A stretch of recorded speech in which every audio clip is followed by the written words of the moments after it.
Mas Aska ya. Ya, kita doakan mudah-mudahan Mas Aska lomba lari mendapatkan juara 1. Amin.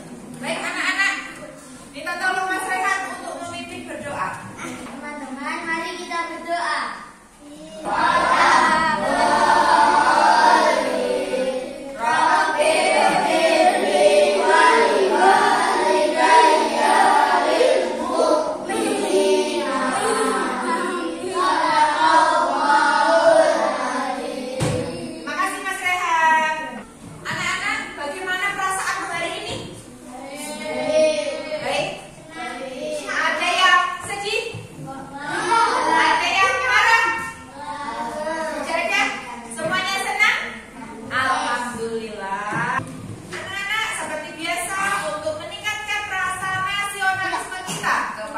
Bangsa Indonesia, mari kita bernyanyi lagu nasional bersama-sama Hari Kemerdekaan. Nyanyi bersama-sama ya. Hari Merdeka, semuanya bangsa, cari merdeka tentang kemerdekaan. Selamat hari merdeka, membela negara kita. Sekarang anak-anak persiapkan alat tulisnya. Pulpennya, pensilnya, menulis juga buku paketnya, paket bahasa Indonesia. Sudah disiapkan alat tulisnya? Anak-anak, coba sekali lihat di depan. Masih ingatkah anak-anak tentang unsur intrinsik cerita yang sudah kita pelajari pada bab 3 kemarin? Masih? Ada apa saja unsur intrinsik cerita? Sila, tokoh, tema, ada apa lagi? Tarian, amanat, betul Navia. Ya, jadi unsur intrinsik cerita ada tema, tokoh, amanat, latar, ya anak. Selanjutnya, coba sebutkan tarian yang sudah kamu ketahui selama ini anak-anak. Tari krecek. Ada apa lagi? Tari lilin. Tari jaipong. Tari saman. Betul. Tari piring. Oke, baik. Nah, kalau tarian yang berasal dari Kudus, tari apa anak-anak? Tari kretek. Betul. Ada yang sudah bisa? Belum bisa? Nah, kita mari sama-sama nenek. Baik anak-anak, semuanya berdiri. Kita nari bersama-sama ya.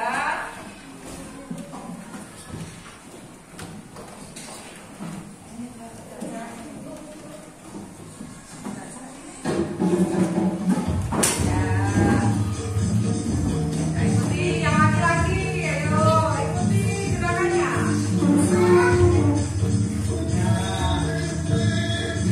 Nah, gerak gini yang laki-laki. Yang laki-laki begini. Oke, masuk gitu, masuk. Nah, yang laki-laki ikuti yang laki-laki. Nah, yang perempuan.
tadi sudah olahraga, senam ya anak-anak.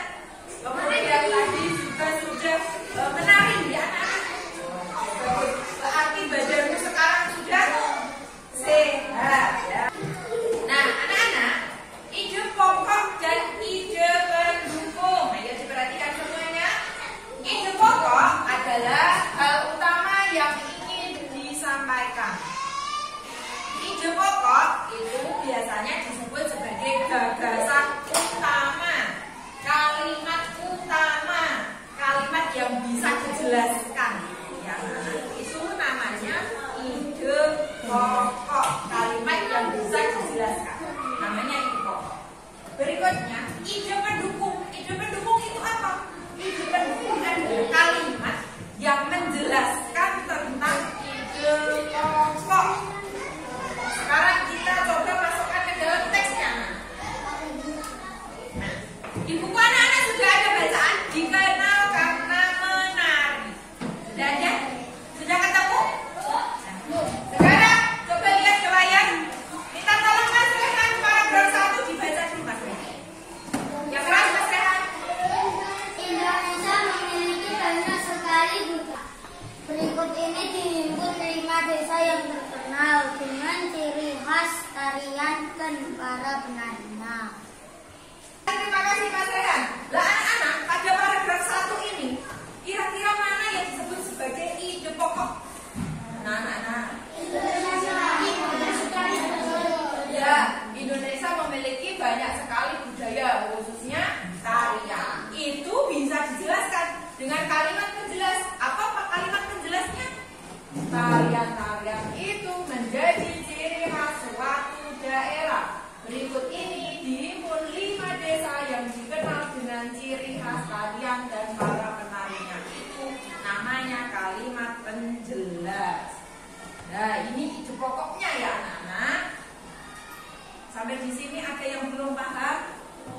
Sudah jelas ya? Sekarang paragraf 2 minta tolong Mas Yogi. Tarian yang dilakukan setiap tahun ini diyakini untuk menghidupkan desa dari Goyo. Penarinya biasanya wanita dewasa yang wajahnya ditutupi daun kelapa. Paragraf 2 mana ide pokoknya Mas Yogi? Boleh dibantu teman-teman semuanya? Oke bagus, berarti yang menjadi ide pokoknya kalimat nomor berapa anak-anak? Nomor 1, betul. Nah ini yang menjadi ide pokoknya kalimat nomor 1. Paragraf 3 kemudian dibaca oleh Mas Gibran.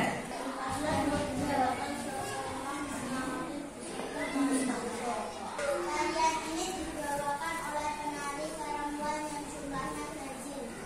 Misalnya 1, 3. Mana ide pokoknya anak-anak?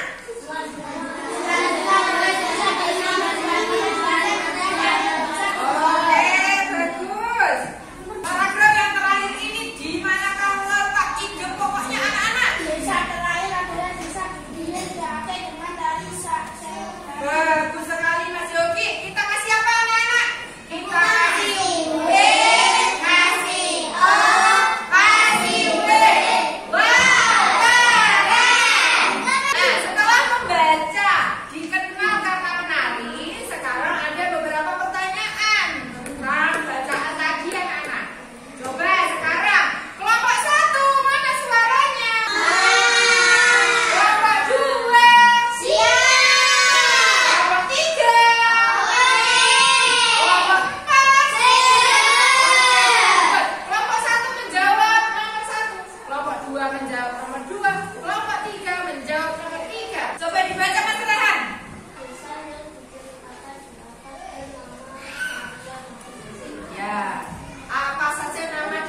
adalah contoh poster dari kalimat persuasif anak-anak.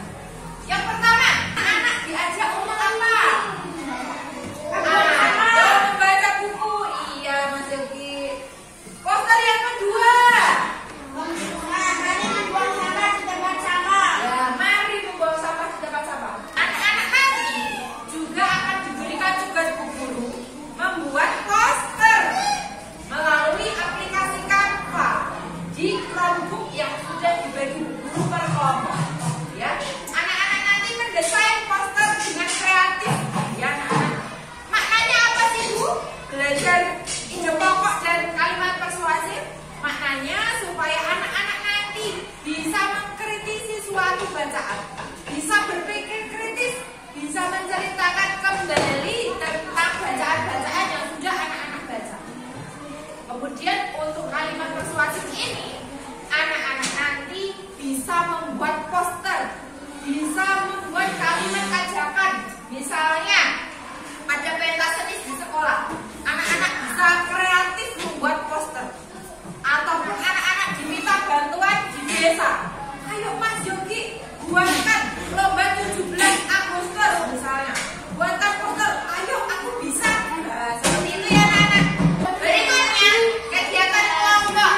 Ya anak-anak, guru akan membagi lembar kerja dan nanti dikerjakan per kelompok. Ya. Kelompok 1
poster yang saya buat.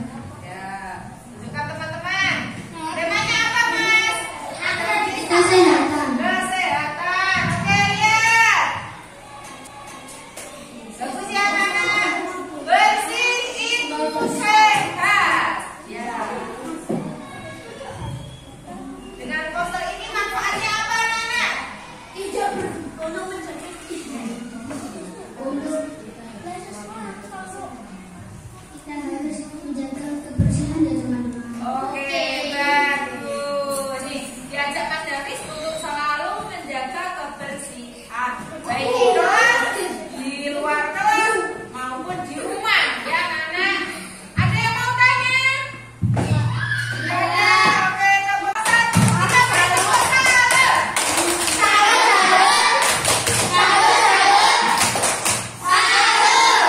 Teman kami dari kelompok 4. Nomor 1 ide pendukung 2, 3, 4. Paragraf 2 ide pokok kalimat nomor 1 ide pendukung 2, 3, 4. Kalimat nomor 3 2, 4. Paragraf 3 ide pokok kalimat 1 ide pendukung kalimat 2, 3, 4. Paragraf 4 ide pokok hasil poster kelompok kami. Temanya apa, Mas Rehan? Temanya jagalah kebersihan lingkungan sekolah. Ya, bagaimana imbauan untuk teman-temanmu? Teman-teman? Teman-teman harus jaga kebersihan. Apa pada depannya? Ini poster yang saya buat. Ya, mana lihat? Mana lihat? Tunjukkan.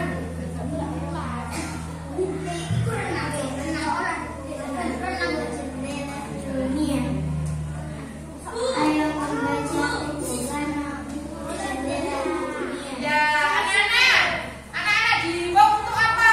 Membaca buku. Membaca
Untuk